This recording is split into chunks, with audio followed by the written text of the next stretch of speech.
What's so funny? You going to share it with the whole class? No? All right. All right, good afternoon.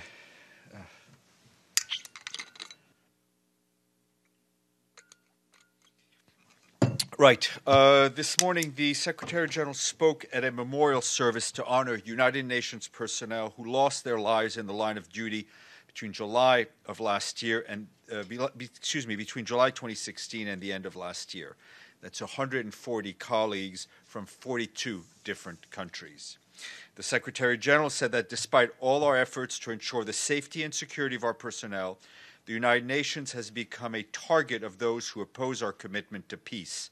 But the sad fact is that people do not lose their lives while serving the United Nations, he said, and it is our duty to honor their service and sacrifice. The Secretary General said that all around the world, the blue flag of the United Nations represents the hopes of some of the world's most vulnerable people for peace, security, and opportunity for a better future. Those people depend on the women and men who dedicate themselves to serving the United Nations. It grieves me that anyone should perish doing this essential work, and it angers me that there is so little accountability for attacks on us. The Secretary General went on to say he was committed to calling for attackers to be held to account and to improving safety for UN staff and personnel. This morning, he also, at the same event, he also said he was deeply saddened to learn last night of the sudden passing of Ambassador Bernard TANOH-BOUTCHOÉ, of the permanent representative of Cote d'Ivoire. He said he had a clear recollection of a conversation with him during the presidential credentials last September. The Secretary General had expressed his satisfaction at seeing Cote d'Ivoire prepare itself for a Security Council mandate with renewed confidence in light of the auspicious developments made by the country in restoring peace and stability and development. He added that Ambassador TANOH-BOUTCHOÉ was well liked and respected and will be missed by all of us, and he offered his heartfelt condolences to his family and colleagues, as well as to the government and people of Cote d'Ivoire. Yesterday evening, the Deputy Secretary General departed New York for Washington to participate in the spring meetings of the World Bank Group and the International Monetary Fund. Amina Mohammed will speak in meetings related to advancing the implementation of the Sustainable Development Goals with a focus of international economic development, data, climate action, sustainable finance, gender equality, and women's empowerment, as well as education and global health. Back here, the Security Council held a briefing this morning by Jean Arnaud, the head of the UN verification mission in Colombia. Mr. Arnaud said that the recent arrest of one of the leaders of the FARC movement on drug trafficking charges has reverberated in a country that remains divided around the peace process. He stressed the need for a sustained drive to put the reintegration of former combatants on a more solid basis before the end of the government's mandate. Throughout the implementation phase of the peace agreement, circumstances have occasionally tested the commitment of the two parties to stay the course. They have stayed the course, however, Mr. Arnaud said. Meanwhile, from the Central African Republic, the UN mission in that country today expressed concern over inflammatory rhetoric coming from some armed groups, political figures, and the media, which could exacerbate tensions in the country. The mission is calling for calm and restraint. It is particularly concerned about attempts to revive disputes between the anti-Balaka and ex-Seleka groups. The UN mission denounced the attempts to manipulate the Operation Sukula, which was launched jointly with the government to restore order and eliminate criminal groups in the PK5 neighborhood of Bangui. The special representative of the Secretary General in the CAR, Parfait Onanga Nyanga, called for the disagreements to be solved through dialogue. And from South Sudan, the Assistant Secretary General for Peacekeeping Operation, Bintou Keita, wrapped up her visit to that country today. Speaking to the press at the UN Tomping base in Juba, she reiterated that there is no military solution to the conflict and urged all South Sudanese stakeholders to engage genuinely and constructively in finding a political solution to this crisis. Ms. Keita added she was particularly appalled by the violence of the conflict has brought against women and girls. She said South Sudan is facing an emergency related to sexual violence, and what we need from the government, the UN, and its partners is an emergency response. Turning to Syria, the UN Relief and Works Agency, UNRWA, said it's deeply concerned for the safety and security of civilians in the Palestine refugee camp in Yarmouk, Syria, and surrounding areas. All parties to the conflict should exercise maximum restraint to ensure that civilians are spared and should take measures to prevent unnecessary damage to civilian infrastructure. UNRWA calls on all sides to allow civilians wishing to leave the area of the conflict to do so in safety and security. Medical cases should be allowed to be evacuated. It calls for all safe access to distribute life-saving assistance, including food and nutrition, to all civilians trapped inside Yarmouk and neighboring areas.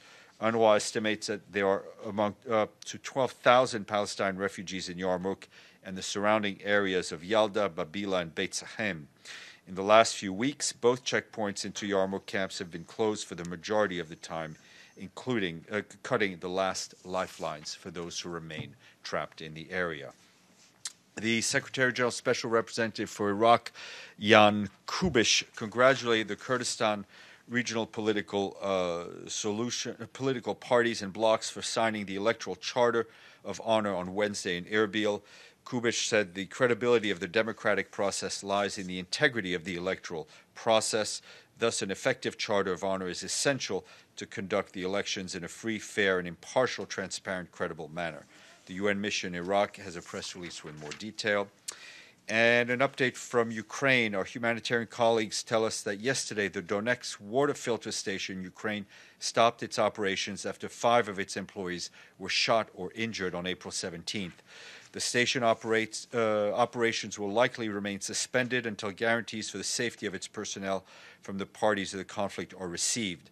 It is not the first incident to the Donetsk water filter station. On March 14th, humanitarian coordinator for Ukraine, Neil Walker, condemned similar attacks to the station's workers on 4 separate occasions. The suspension of the station operations impacts water supply to some 345,000 people in Donetsk province on both sides of the contact line, with immediate consequences for the smallest settlements unable to benefit from alternative water sources. Tomorrow at 3 p.m., Mr. Walker will brief member states in New York on the humanitarian situation and response and recovery efforts. The meeting will be webcast for all of you to follow. The UN Framework Convention on Climate Change and the UN and the International Federation of Association Football, for FIFA. That's not quite correct here. Anyway, the point of the story is that the UNFCCC and FIFA have launched a campaign to get this year's World Cup ticket holders to offset the carbon emissions resulting from their attendance of the tournament. That's a World Cup that's taking place in Russia, obviously. All ticket holders will be invited to sign up on FIFA.com and take part in the campaign, regardless of where they live. For each ticket holder signing up, FIFA will offset 2.9 tons of carbon dioxide equivalents, which is the average emission per ticket holder traveling from abroad. When signing up for the campaign, fans will enter a prize draw to win 2 tickets for the final match. More information on the UNFCCC's website. Answering a couple of questions that were raised by various people in this room on Western Sahara. First, I can say that neither Beer Lalou, nor Tifrati fall within the buffer strip. Second, regarding meetings with Frente Polisario, since his arrival in late December 2017, the Special Representative of Secretary General Colin Stewart, MINURSO has preferred to adhere to the long-standing practice of holding such meetings in Rubani, Algeria. The mission and Mr. Stewart remained in close contact with the Polisario coordinator and have met informally outside of the mission area. And finally, MINURSO reported to the Security Council that on 16th March, in the vicinity of the Tiferati team site, MINURSO military observers on duty were stopped by armed Frente Polisario members with shots fired in the air. After a short discussion, the observers were allowed to resume their patrol. The local Frente Polisario commander subsequently condemned the unauthorized action of the soldiers involved and indicated that disciplinary action would be taken. And a story that caught our eye today of 2 UN agencies who would not think would work together, or at least I wouldn't think, which is the Food and Agriculture Organization and the International Atomic Energy Agency. They announced today that they've successfully tested a nuclear technique to suppress mosquitoes carrying diseases. The sterile insect technique consists of using radiation to sterilize male mosquitoes, which are then released from drones to mate with wild females. As they do not produce any offspring, the insect population declines over time. Testing of the system was carried out in Brazil last month, and the government is planning to start using the technique starting January of next year. I think it's kind of neat. Tomorrow, following my briefing, Brendan Varma, the spokesperson for the President of the General Assembly, will be here along with Amina Yassin, the senior advisor to the President of the General Assembly, and Brendan will tell you a bit more about that. That's for you to brief. And today we say thank you to two countries, Ethiopia and Portugal, who have paid their dues in full. We thank them both.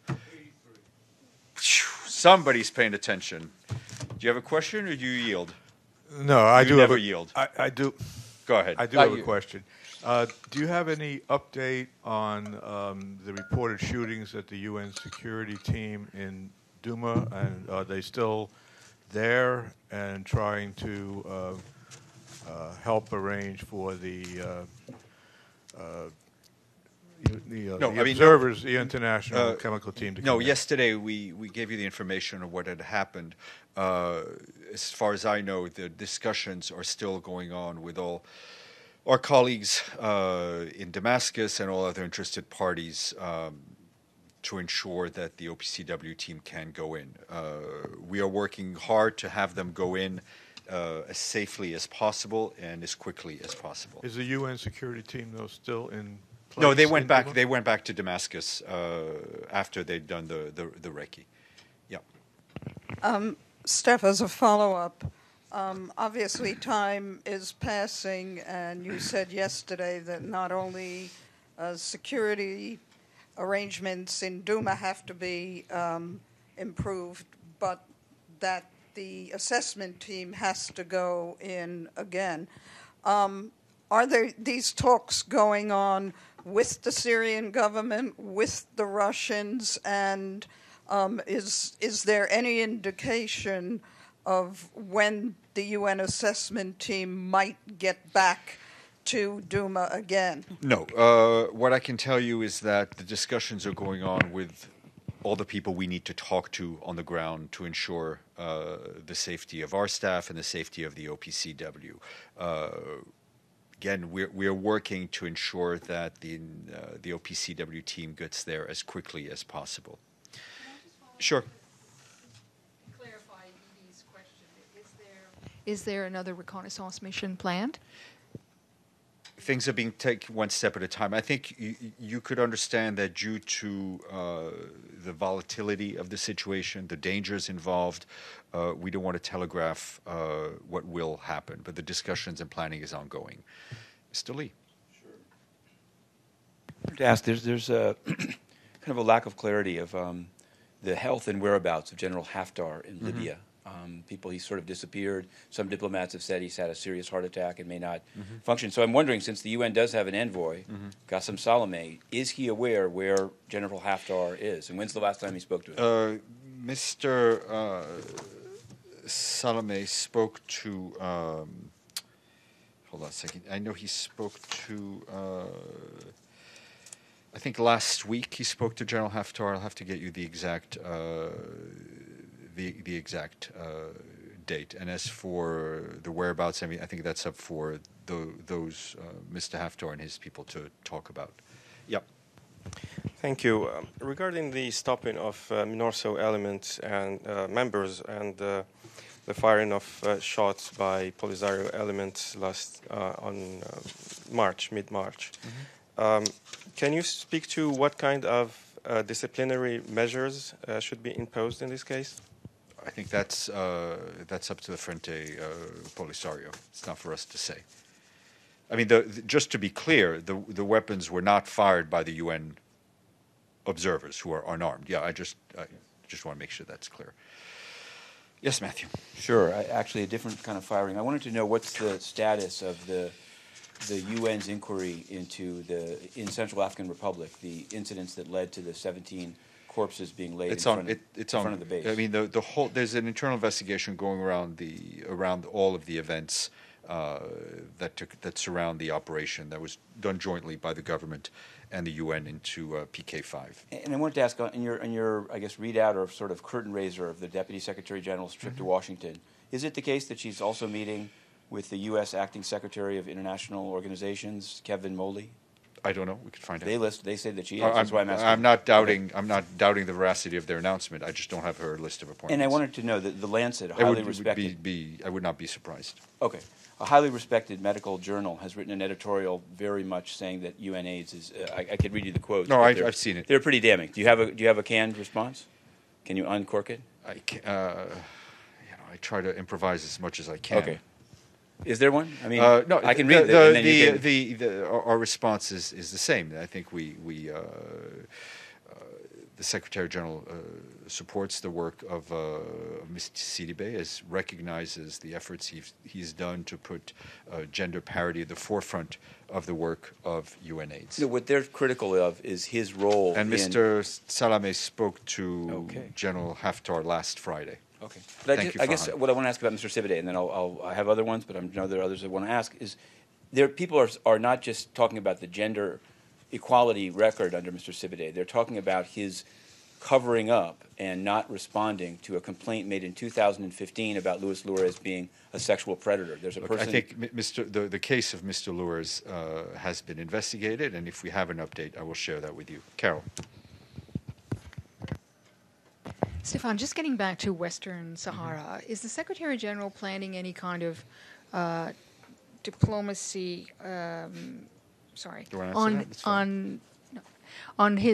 Any diplomacy stepping in personally on this issue? His predecessor had quite a stormy experience with that. Well aware. The Secretary General, obviously has been briefed in detail by his personal envoy. We understand there are discussions going on in the Council in terms of mandate renewal, and we have to wait to see what comes out of that. You said on Friday, Mr. Salamé spoke to General Haftar. Was it by the phone?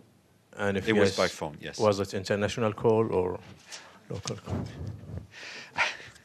It was by phone, and now anybody can call anyone. We can make an international call from you to me here, and it's still here. So let's not. As I said, it's up to Mr. Haftar and his people to talk about his condition and his location. Okay, a lightning round. There was a press conference here at 11 a.m. On indigenous human rights, and one of the issues that came up is whether, well, actually. In Kenya, it seems that forest dwellers have written to the resident coordinator protesting a Red Plus done by UNDP, and according to them, they never got a response at all. You should address that. You difficult. should address. I don't think it's that difficult to pick up the phone and call. There's a big public information team in Nairobi, and you have a phone and they have a number, and you can place an international call. But I guess is the Secretary General comfortable with the resident coordinators that don't respond on the very issues? I don't know. I don't know if they have not weeks? responded. I'm saying you should call them. The other one has to do with, it's a strange one, the envoy to Somalia, Michael Keating. It's not, I'm sure it's a perfectly fine project. He's written a book, and some people in Somalia are saying things have been so tense over there, they don't know how he found the time. And I'm just wondering, what are the sort of, did he get permission from headquarters to write it? Is there any kind of review by headquarters of what an SRSG, while acting as an SRSG, I'm sure writes in a book? Mr. Keating all the necessary permissions. All right, Mr. Varma, you have the permission to brief.